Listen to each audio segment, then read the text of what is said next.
Okay, once again, I'm recording another shirtless video because, my mind is just bursting with ideas right now, even though it's like early in the morning. Um, it's 2 o'clock in the morning and I'm making videos because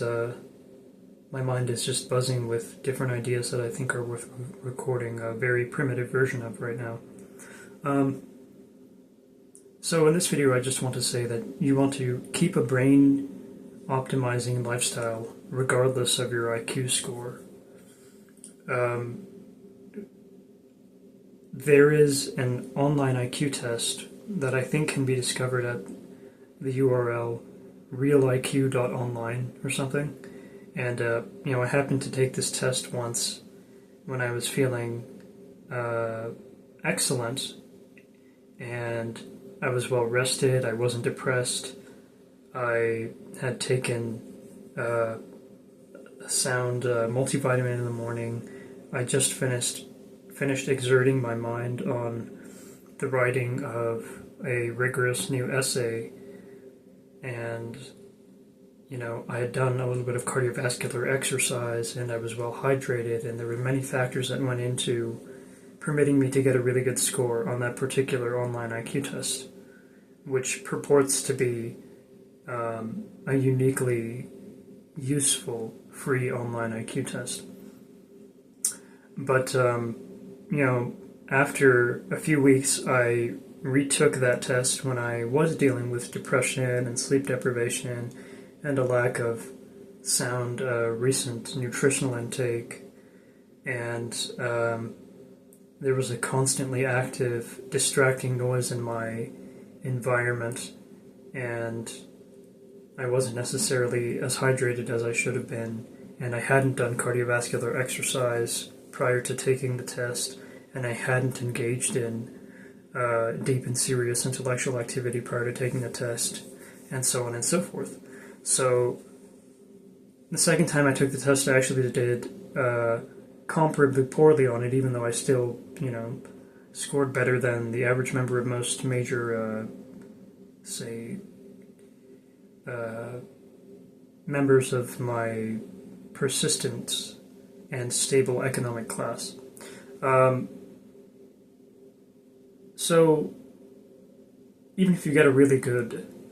score on an official IQ test, which you're not going to find in any free online IQ test, you have to keep in mind that there are like at least 10 or 15 major factors that can sharply reduce your day-to-day performance IQ, regardless of what your circumstantial IQ was in the setting within which you took a proper IQ test. So things like depression, dehydration, sleep deprivation, malnutrition, constantly active external noise, perhaps medical afflictions, perhaps antipsychotic medication. So many different things can reduce your practical performance-related IQ, regardless of what your maximum potential IQ is,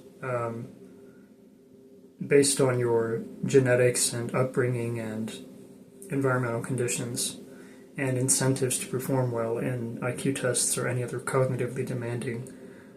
task, So what that means is even if you score really well on an IQ test, you might lose, 20 or 30 points of IQ if you just have a particularly bad day when you're trying to complete a cognitively demanding task or two, 20 points is not actually a huge exaggeration. You just never really know. If my hypothesis is correct, when you're in a state in which your mind is just not performing that well, if you're returning to some sort of routinely engaged with highly demanding tasks, such as that of creating a new book draft within a 12-month period, which is one thing I successfully got done within the past couple of years, So this is just superficially explicating a hypothesis I formed based on personal experiences. Keep a brain-optimizing lifestyle regardless of your IQ score, or else you will suffer from maybe a delusional conception of how smart you are during every minute of your waking life in which you may not be living optimally.